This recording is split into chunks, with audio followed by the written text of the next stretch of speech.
Good morning, class 5th. So, welcome back to your computer classes. I hope you all are doing great. So, in our first chapter, we have learned about the health and the computer, right? In which we learned about how to sit properly, our posture, how to handle a keyboard, how to handle a mouse, etc. Now, we will deep dive inside the computer now and we'll learn about the new things inside a computer. So I hope we all know about the CPU, right? It's a central processing unit, right? It's a central processing unit. अगर आपके पास घर में desktop है तो आपके पास desktop के साथ ऐसा कुछ होगा. This is a CPU. Okay, this is a CPU. And अगर आपके पास लैपटॉप है then we can't see CPU because it's inside the laptop body. Okay, it's inside laptop body. So अगर और आपके घर में अगर नहीं है तो आपको मैं बता देता हूँ. CPU कुछ ऐसा दिखता है. ओके, एक ऐसा डब्बा सा बना होता है जो कि आपके डेस्कटॉप के साथ मिलता है आपको. ओके, सो आज हम पढ़ेंगे कि CPU के कैबिनेट के अंदर क्या क्या चीज़ें होती हैं. अब CPU के बारे में अगर हम पढ़ें तो it's basically a brain. Computer के ब्रेन बोला जाता है CPU को. ठीक है, उसका दिमाग है ये CPU. तो अब वो CPU के अंदर है क्या ऐसी चीज़ जो वो पूरा फंक्शन करता है कंप्यूटर में. ठीक है, वो आज हम पढ़ेंगे. सो इनसाइड द CPU कैबिनेट क्या क्या चीज़ें आज हम पढ़ेंगे. द पावर सप्लाई, उसमें पावर कैसे सप्लाई होती है, पोर्ट्स क्या होते हैं, मदरबोर्ड क्या होती है, डिस्क ड्राइव्स क्या होती है, एक्सपेंशन कार्ड क्या होता है, रोम एंड रैम क्या होता है. सो ये सारी चीज़ें CPU के कैबिनेट के अंदर पाई जाती हैं. ओके, और हम इसे थोरोली पढ़ेंगे ताकि हम सब इसे अच्छी तरह समझ लें और बाद में हमें इसे पढ़ने की भी ज़रूरत ना पड़े. हमें एकदम समझ आ जाना चाहिए पढ़ के. आगे जाके बहुत यूज़ आएगा इन सारी चीज़ों का. चलो. One day while mummy was making chutney the mixer grinder suddenly stopped working. Despite her trying many times, it didn't start again. Hence, she had to call the electrician. अब एक दिन मम्मी क्या कर रही थी, चटनी बना रही थी. किसमें, मिक्सर ग्राइंडर में. पर वो मिक्सर ग्राइंडर को स्टार्ट कर रही थी, वो मिक्सर ग्राइंडर स्टार्ट नहीं हो रहा था. बहुत बार ट्राई किया, हर तरह से ट्राई किया, मगर मिक्सर ग्राइंडर स्टार्ट ही नहीं हुआ. अल्टीमेटली उन्हें एक इलेक्ट्रीशियन को बुलाना पड़ा घर पे. ठीक है. The electrician uncle came and opened the body of mixer grinder. Uma and Rohan were amazed to see so many parts inside. अब मिक्सर ग्राइंडर दिखने को तो एक ही चीज़ है, राइट. एक ही चीज़ हमें दिख रही है. पर इलेक्ट्रिशियन अंकल ने जब घर आए और वो मिक्सर ग्राइंडर को खोला तो उन्होंने उमा और रोहन ने क्या देखा कि मिक्सर ग्राइंडर के अंदर तो बहुत सारे पार्ट्स हैं. अब वो ये सोच में पड़ गए कि इतनी छोटी मशीन में इतने सारे पार्ट्स क्या कर रहे हैं और इन सारे पार्ट्स का क्या मतलब है. The electrician uncle told them that most electrical and electronic machine have numerous part inside them. तभी इलेक्ट्रिशियन अंकल ने उन्हें क्या बताया कि बहुत से जो most of the electrical appliances होते हैं जैसे फ़ोन अपना, जैसे मिक्सर ग्राइंडर, माइक्रोवेव, जितने भी इलेक्ट्रॉनिक डिवाइसेस होते हैं, लैपटॉप, ये सारे के सारे इनके अंदर बहुत सारे पार्ट्स होते हैं. ये दिखने में तो एक ही लगता है मगर अंदर इसके बहुत सारे पार्ट्स से बन के बना होता है और हर एक पार्ट का अलग अलग फंक्शन होता है. ईच, जो मैंने आपको भी बताया, हर एक पार्ट का अलग अलग फंक्शन होता है. This made kids curious about the parts inside their beloved computer cabinet. अब यही इन्होंने तभी किड्स ने ये सोचा कि अब ये कंप्यूटर तो ठीक है, हम इसमें पिक्चर भी देखते हैं, हम कुछ लिखते भी हैं, हम गेम्स भी खेलते हैं, तो जो उसके अंदर पार्ट्स कौन कौन से होंगे, उस कंप्यूटर कैबिनेट के अंदर कितने पार्ट्स होंगे. अब वो सोच में पड़ गए. As soon as Papa came house, they made him explain all the parts. This is what Papa explained. अब जैसे पापा आए, बच्चों ने कहा कि पापा हमें बताओ कंप्यूटर कैबिनेट्स में कितने पार्ट होते हैं, हमें जानना है ये सब। जैसे आपको भी क्यूरियोसिटी होनी चाहिए कि कौन कौन से पार्ट्स होते हैं, हमें भी जानना है, ऐसे जानने की इच्छा रखनी चाहिए, राइट। तभी पापा ने बताया उन्हें। A computer cabinet is the case that contain various component of desktop computer. अब कंप्यूटर कैबिनेट क्या होता है? जो एक डेस्कटॉप कंप्यूटर के बहुत सारे अपने अंदर पार्ट्स एक ही जगह पे बना के रखता है। अब ये एक कैबिनेट है, ये एक कैबिनेट है। This CPU is a cabinet. This is CPU cabinet. अब इसके अंदर बहुत सारे डिफरेंट टाइप ऑफ आपके पार्ट्स कंप्यूटर से रिलेटेड होंगे, राइट। जो भी कंप्यूटर के जितने भी जो चीज़ें कंप्यूटर को ऑपरेट कर रही है, वो जो जो चीज़ें उसको चाहिए ऑपरेट करने के लिए डेस्कटॉप को, वो सारे पार्ट्स आपको कहाँ पे मिलेंगे?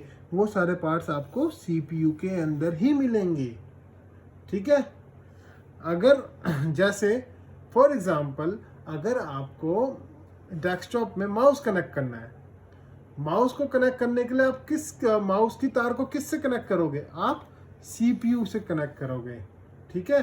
तो वही बताना चाह रहे हैं कि ये क्या करता है, is the case that contain various components of the desktop computer, जिसमें बहुत सारे कंपोनेंट्स होते हैं डेस्कटॉप कंप्यूटर के। The computer cabinets are available in variety of sizes and shapes. अब ये ऐसा ज़रूरी नहीं है कि ये इसी शेप में आए, ये दूसरी शेप में भी आ सकता है। जैसे लैपटॉप में तो आपको दिखेगा भी नहीं वो किस शेप में, वो तो बहुत ही छोटा बन गया इस लैपटॉप के आते ही। तो वो डिफरेंट साइज शेप के हो सकते हैं। They are usually made of material like steel, plastic, aluminium among others. अब ये स्टील के भी बने होते हैं, प्लास्टिक के भी बने होते हैं, या फिर एल्यूमिनियम के भी बने होते हैं। The sizes of the computer cabinet are also vary depending on the type of power of the computer. So अभी मैंने आपको बताया कि इसके साइजेस कैन वेरी, इसके साइजेस डिफरेंट हो सकते हैं। जिस तरह से कंप्यूटर को पावर चाहिए होती है ना, जिस तरह की पावर चाहिए उस तरह से उसको साइज किया जाता है। Computer cabinets are also CPU cabinets as they house the CPU। अब मैंने आपको बताया CPU क्या, कंप्यूटर कैबिनेट्स क्या होता है? CPU cabinets. CPU के कैबिनेट्स को ही कंप्यूटर कैबिनेट्स बोला जाता है, जहाँ पे सारी की सारी कंप्यूटर को चलाने की चीज़ें एक साथ रखी जाती हैं, बनाई जाती हैं वहाँ पे, और इसलिए हम उसे कहते हैं घर। CPU एक क्या है? घर, जिसमें उसकी सारी चीज, कंप्यूटर की सारी चीज़ें रखी जाती हैं। नेक्स्ट,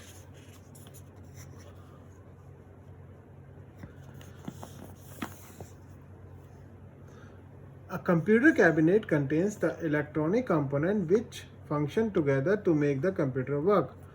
अब कंप्यूटर कैबिनेट में बहुत सारी इलेक्ट्रॉनिक कंपोनेंट्स होती हैं जो कि एक साथ चलती है, जिसकी मदद से आपका कंप्यूटर चलता है। मतलब उसके अंदर बहुत सारी इलेक्ट्रॉनिक चीज़ें हैं, बहुत ही सारी, जो आप इस चैप्टर में तो हम बहुत कम पढ़ेंगे, मगर अगर असलियत में जाने तो बहुत सारी उसमें चीज़ें हैं जिसकी वजह से, जो कि एक साथ चलनी चाहिए, जिसकी वजह से कंप्यूटर काम करता है। अगर उनमें से कोई भी एक चीज़ खराब हो जाती है तो हमें कंप्यूटर चलाने में दिक्कत होती है। तो वो सारी चीज़ें एक साथ फंक्शन करनी चाहिए। Every component has a typical job, जो मैंने आपको पहले ही बताया, हर एक कंपोनेंट का अपना एक जॉब होता है। हम उसमें से कुछ कंपोनेंट पढ़ेंगे। Some components are hidden inside the cabinet while other are partially visible. Some of these are explained below. कुछ चीज़ें होती हैं, जैसे ये हमने पढ़ा कि ये CPU है। अब CPU का ये कैबिनेट इन्होंने खोल दिया, ठीक है। कुछ चीज़ें तो CPU के बाहर लगी रहती हैं, जैसे जो आपको थोड़ी थोड़ी सी दिखेंगी बाहर, यहाँ पे भी दिखेंगी, इधर इस साइड से भी दिखेंगी, और कुछ होती है इसके अंदर जो अभी जैसे इन्होंने खोल दिया तो तब आपको दिख रही हैं। अगर ये बंद रहेगा तो आपको नहीं दिखेंगी, ठीक है। तो थोड़ी थोड़ी सी चीज़ें हमें दिखती हैं बाहर, बाकी सारी इसके अंदर होती है कैबिनेट के। पहला है द पावर सप्लाई। अब पावर सप्लाई के नाम से क्या जान रहे हैं हम कि पावर सप्लाई मतलब वो आपके पूरे कंप्यूटर को पावर दे रहा है। It's supplying the power to all the components of the computer. ठीक है, अब देखो जो कंप्यूटर है वो चलता है किसकी मदद से? इलेक्ट्रिसिटी की मदद से। ठीक है, इलेक्ट्रिसिटी हर एक कंपोनेंट में जानी चाहिए तभी कंप्यूटर वर्क करेगा। तो उसके लिए आपका क्या आता है? Power supply. अब पावर सप्लाई कितना इंपॉर्टेंट कंपोनेंट होगा, क्योंकि इसी की मदद से तो सारा का सारा आपका इलेक्ट्रिसिटी हर कंपोनेंट में पहुंच रहा है, जिसकी मदद से आप कंप्यूटर चला पा रहे हो, right? You know that the computer is electronic machine, it works on electricity. जो मैंने आपको अभी बताया कि ये इलेक्ट्रिसिटी में काम करता है, it's an electronic machine. The power supply unit is the CPU cabinet. In the CPU cabinet passes electric current through the computer.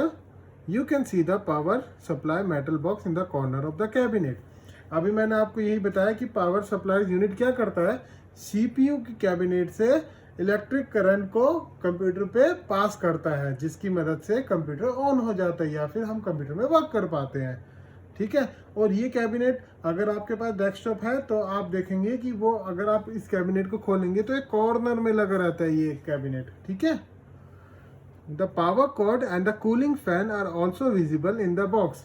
अब जो इसके साथ एक पावर कॉर्ड भी होता है। पावर कॉर्ड से क्या समझ रहे हो? पावर की एक तार जो कि सारे डिफरेंट कंपोनेंट से जुड़ी हुई होगी, पावर की एक तार। ठीक है, और एक फैन होता है इसके साथ, कूलिंग फैन। होता क्या है कि जो कैबिनेट है अगर हम उसमें डायरेक्ट इलेक्ट्रिसिटी देते रहेंगे तो वो क्या हो जाएगा? गर्म हो जाएगा, और गर्म हो गया तो फ्यूज होने के बहुत ज़्यादा चांसेस होते हैं। तो उसे कूल डाउन करने के लिए एक कूलिंग फैन भी होता है, जिससे कि जल्दी से कोई चीज़ गर्म ना हो। अगर आप ध्यान दो तो कभी कभी फ़ोन भी गर्म हो जाता है ना, ऐसे ही कंप्यूटर भी गर्म हो जाता है कभी कभी। तो उसे कूल डाउन करने के लिए क्या होता है? Cooling fan. अब you turn on power by, हम पावर को कैसे ऑन करेंगे एक डेस्कटॉप के सीपीयू में? एक सीपीयू में पहले तो हमारा मेन पावर जो दीवार पे आपका, जिस पे आपने प्लग कर रखा होगा आपके डेस्कटॉप मशीन को, वो वाली पावर को हमें ऑन करना पड़ेगा, जो आपकी दीवार पे एक स्विच होगा उससे, राइट?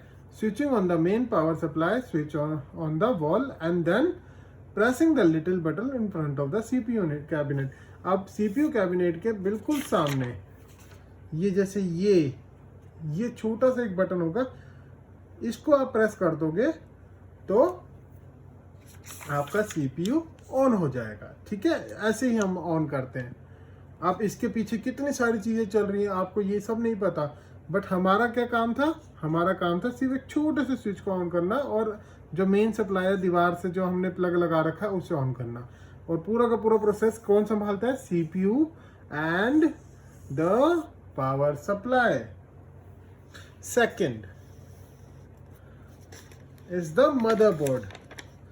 नाम से क्या लग रहा है? मदर, आपने नाम सुना motherboard, mummy, mother. Okay, the motherboard gets its name because it is like a mother to all of the other parts of the computer. अब मदरबोर्ड का नाम मदरबोर्ड क्यों पड़ा? क्योंकि इसका रोल भी एक मम्मी वाला ही है। वो सारे घर को संभालती है मम्मी, और मदरबोर्ड पूरे सीपीयू को संभालती है। जितने भी सीपीयू के कंपोनेंट्स हैं उन सबको संभालने का काम किसका है? मदरबोर्ड का। समझे? जितने भी कंपोनेंट्स हैं, अभी हम पढ़ेंगे थोड़े बहुत कंपोनेंट्स, उनमें से सब सारे कंपोनेंट्स को कौन संभालता है? Motherboard. The motherboard is the largest circuit board and has many smaller circuits plugged into it. अब मदरबोर्ड जो है वो सीपीयू कैबिनेट में सबसे ज़्यादा साइज लेता है, सबसे बड़ा एक सर्किट लगा होता है। इस टाइप का सर्किट होता है, वो इस टाइप का एक सर्किट लगा रहता है, और उसमें डिफरेंट तारे इधर से लगी रहती हैं ताकि सारे के सारे कंपोनेंट्स मतलब इससे जुड़े रहते हैं। इसी से सारे के सारे आपके जितने भी कंपोनेंट्स होंगे इसी से जुड़े रहेंगे, क्योंकि वही आपका सारे कंपोनेंट्स को चेक करती है कि हाँ भाई सब काम कर रहे हैं नहीं कर रहे हैं। In fact, it contains the microprocessor of the computer. While microprocessor is the hardware, it executes a set of instruction known as software. अब देखो, इसके अंदर एक माइक्रो प्रोसेसर लगा रहता है। मीन्स अब हम सीपीयू का मतलब क्या था? Central processing unit. ठीक है। अब सेंट्रल प्रोसेसिंग यूनिट के अंदर एक माइक्रो प्रोसेसर है, जो कि किसके अंदर है, मदरबोर्ड के अंदर। अब माइक्रो प्रोसेसर मतलब छोटा सा प्रोसेसर, इस टाइप का एक प्रोसेसर, ठीक है, ये एक प्रोसेसर है। इट्स अ माइक्रो, एक छोटा सा प्रोसेसर। वो क्या करता है आपका, वो एक हार्डवेयर है। आपको हार्डवेयर पता है, जो हम देख सकते हैं कंप्यूटर के पार्ट्स, उन्हें हम हार्डवेयर कहते हैं। और सॉफ्टवेयर जो हम हार्डवेयर क्या है, जो हम फील कर सकते हैं, सॉफ्टवेयर जो हम देखते हैं कंप्यूटर के अंदर जो भी चीज़ें चल रही हैं, राइट। तो माइक्रो प्रोसेसर अभी हमने क्या कहा, इट्स अ हार्डवेयर। और वो क्या करता है, उसके अंदर बहुत सारे इंस्ट्रक्शन होते हैं जो उसके अंदर ऑलरेडी फीडेड है। माइक्रो प्रोसेसर के अंदर ऑलरेडी इंस्ट्रक्शन फीड है कि पहले आपको देखना है कि आपका ये कोई कंपोनेंट ठीक, ये वाले कंपोनेंट को चेक करना है, फिर ये वाले कंपोनेंट को चेक करना है, फिर ये वाले कंपोनेंट, ऐसे डिफरेंटली उसे एक एक इंस्ट्रक्शन दिया गया है कि एक एक करके आपको सारे के सारे कंपोनेंट्स को चेक करना है कि सारे के सारे सर्किट्स ठीक है या नहीं है। तो वो सारे इंस्ट्रक्शन माइक्रो प्रोसेसर में दिए गए हैं, ठीक है। और उन सारे it execute set of instruction, और वो सारे को हम क्या कहते हैं, सॉफ्टवेयर। ओके, अब ये सॉफ्टवेयर हम सिर्फ देख सकते हैं, ठीक है, टच नहीं कर सकते। अब micro processor houses the central processing unit where all processes takes place. अभी मैंने आपको बताया जितने भी सारे प्रोसेसेस हैं वो कहाँ पे, माइक्रो प्रोसेसर के अंदर ही चलते हैं। माइक्रो प्रोसेसर ही सब कुछ, जो कि मदरबोर्ड के अंदर ही लगा हुआ है माइक्रो प्रोसेसर, वो ही सारा का सारा आपका प्रोसेसेस देखता है कि हर चीज सही चल रही है या नहीं। Motherboard also supplies power to various part of the computer and helps them communicate. अब मदरबोर्ड क्या करती है, जो आपकी जो पावर सप्लाई से पावर आ रही है ना, वो सारी पावर मदरबोर्ड पे जाती है। और मदरबोर्ड इन बैक क्या करता है, वो सारे के सारे जितने भी कंपोनेंट्स से कनेक्टेड है मदरबोर्ड से, उन सबको पावर सप्लाई करता है, ताकि एक एक करके सब पे पावर आती रहे, ताकि ऐसा ना हो कि एक आध में अगर रह जाए तो कंप्यूटर चलने में दिक्कत हो जाएगी, right. The motherboard contains expansion card. एक एक्सपेंशन कार्ड होता है। Each of this card has a special purpose. For example, the sound and video card contain special circuit for operating the computer sound and video. अब expansion card क्या होते हैं, ये एक special kind of card होते हैं जो कि कंप्यूटर के कैबिनेट में लगे रहते हैं, जैसे कि वीडियो का कार्ड, ऑडियो का कार्ड, ये सारे के सारे क्या होते हैं, मदरबोर्ड में लगे रहते हैं। इसके सर्किट्स, जैसे डिफरेंट सर्किट्स बने होते हैं, यहाँ पे ये छोटे छोटे से, यहाँ पे आप देखोगे ये सर्किट्स होते हैं सारे, ये सारे सर्किट्स हैं, ठीक है। वो किससे जुड़े हुए हैं, ये एक तार से जुड़े होंगे, एक तार से जुड़े होंगे, जो कि जिस तार से आप इसको इनपुट दोगे। अब होता क्या है कि इनमें, उन इनपुट में एक एक कार्ड लगे रहते हैं, और हर एक कार्ड का अपना एक रोल होता है। जैसे ऑडियो और वीडियो का कार्ड, इनको हम क्या कहते हैं, एक्सपेंशन कार्ड्स। फॉर एग्जाम्पल, ये जैसे है sound and video card which contains special circuits for operating computer sound and video, जो कि आपका कंप्यूटर में जो साउंड आती है, जो या फिर जो वीडियो आप देख पा रहे हो ना, आप उसी कार्ड की वजह से देख पा रहे हो, ठीक है, जो आपका एक्सपेंशन कार्ड है साउंड और वीडियो का। ऐसे ही एक होता है मॉडेम एक्सपेंशन कार्ड, ठीक है। ऐसे बहुत टाइप के कार्ड्स होते हैं, मगर अभी हमने सिर्फ 2 टाइप ऑफ कार्ड पढ़े, साउंड एंड वीडियो और मॉडेम एक्सपेंशन कार्ड। अब मॉडेम एक्सपेंशन कार्ड क्या होता है, इसके अलावा एक और हम पढ़ेंगे अभी। मॉडेम एक्सपेंशन कार्ड क्या करता है, वो कम्युनिकेट करता है एक कंप्यूटर से दूसरे किसी डिवाइस से, या फिर दूसरे कंप्यूटर से। अगर हमें किसी और डिवाइस से कम्युनिकेट करना है तो हमें कौन सा कार्ड चाहिए, मॉडेम एक्सपेंशन कार्ड, और वो भी कहाँ पे लगा होगा, मदरबोर्ड के अंदर ही, ठीक है। वो वाला कार्ड भी किधर होगा, मदरबोर्ड के अंदर। A modem connects the computer to phone or cable line so that information can be exchanged between computers. Okay, जैसे हम इंटरनेट भी चलाते हैं ना, वो मॉडेम कार्ड के वजह से ही चलाते हैं। मॉडेम कार्ड अगर नहीं होगा तो इंटरनेट भी नहीं चलेगा उसमें। वही आपको डिफरेंट फोन या केबल लाइन से ही आपको मतलब ज्वाइन करने में मदद करते हैं इनके साथ, ठीक है। वही आपका मेन इंफॉर्मेशन प्रोवाइड दूसरी डिवाइसेस पे भेजने में मदद करता है।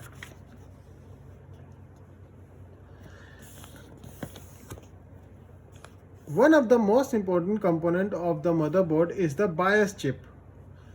एक और जो मोस्ट इम्पोर्टेंट कंपोनेंट है मदरबोर्ड में वो कौन सा है? BIOS chip, BIOS, BIOS chip, जिसका मीनिंग है बेसिक इनपुट आउटपुट सिस्टम। ठीक है, acromion BIOS is the acromion for basic input output system. ठीक है, the BIOS chip runs a self-test every time you turn on the computer. It makes sure that all other chips, hardware, port and CPU function together in the PC. अब क्या करते हैं, BIOS chip क्या करती है? जैसे ही आप computer on करोगे, BIOS chip क्या करती है? एक टेस्ट चलाती है, हर बार एक टेस्ट चलाती है, जो कि क्या देखता है कि जितने भी कनेक्टेड डिवाइसेस हैं मदरबोर्ड के साथ, जितने भी जैसे CPU chips, hard drives, port या और भी जितने भी फंक्शंस जो चल रहे हैं CPU के थ्रू, क्या वो सही चल रहे हैं या नहीं चल रहे हैं। तो it make sure that all other chips, hard drives, port and CPU function together in the PC। वो क्या कहता है, वो क्या करता है, वो ये करता है कि जितने भी डिवाइसेस हैं जो कि आपके कंप्यूटर में कनेक्टेड हैं, जितने भी आपके CPU में मदरबोर्ड से कनेक्टेड हैं, वो एक साथ सारे फंक्शन करें। ऐसा नहीं कोई अलग कर रहा है, कोई अलग कर रहा है, सबको एक साथ फंक्शन करना है, तभी कंप्यूटर ऑपरेट कर पाएगा। ठीक है, in other word it remind computer about it's part and their function. इसका मतलब ये है कि वो कंप्यूटर को बताता है कि आपके साथ कितने सारे पार्ट्स जुड़े हुए हैं और उनके अपने फंक्शंस क्या है। जैसे ऑडियो और वीडियो वाले को बताएगा, कार्ड को बताएगा कि आपका फंक्शन है ऑडियो प्रोवाइड करना कंप्यूटर को, और वीडियो को बताएगा कि आपका काम है वीडियो प्रोवाइड करना। तो ये कौन करता है? BIOS chip. Okay, it also make sure that all the parts are functioning properly. वही जो मैंने आपको भी बताया कि जितने भी पार्ट्स हैं वो सारे प्रॉपरली काम कर रहे हैं या नहीं, वो काम भी आपका BIOS चिप ही कर रहा है। ठीक है, तो आई होप चिल्ड्रन कि हमने जो आज मदरबोर्ड और पावर सप्लाई के बारे में पढ़ा एक CPU कैबिनेट के अंदर, वो आपको समझ आया। और अगर आपको कोई भी दिक्कत आई, आपको कहीं भी लगा कि नहीं ये चीज़ मुझे नहीं समझ आई और मुझे फिर से समझने की ज़रूरत है, तो आप मुझे व्हाट्सएप में फिर से मैसेज ड्रॉप करो और मैं आपको फिर से बताऊंगा कि इसका मीनिंग क्या होता है। ठीक है, और अगर आपको कहीं भी कोई भी दिक्कत आए, आप मुझे एक ऑडियो मैसेज या फिर टेक्स्ट मैसेज ड्रॉप ज़रूर कर दें। ठीक है, क्योंकि मुझे पता है ये थोड़ा सा टिपिकल चैप्टर है जिसे समझने में थोड़ी दिक्कत हो सकती है, तो मैं आपको ये फिर से पढ़ा दूंगा। ठीक है, आप ये चैप्टर फिर से पढ़ें, दोनों के दोनों आज जो हमने पढ़ा पावर सप्लाई एंड मदरबोर्ड को थोरोली फिर से पढ़ेंगे। ठीक है, ताकि आपको फिर से समझ आए, और ना समझ आए तो फिर मैं तो बैठा ही हूँ। ठीक है, चलिए, that's all for the day. Thank you.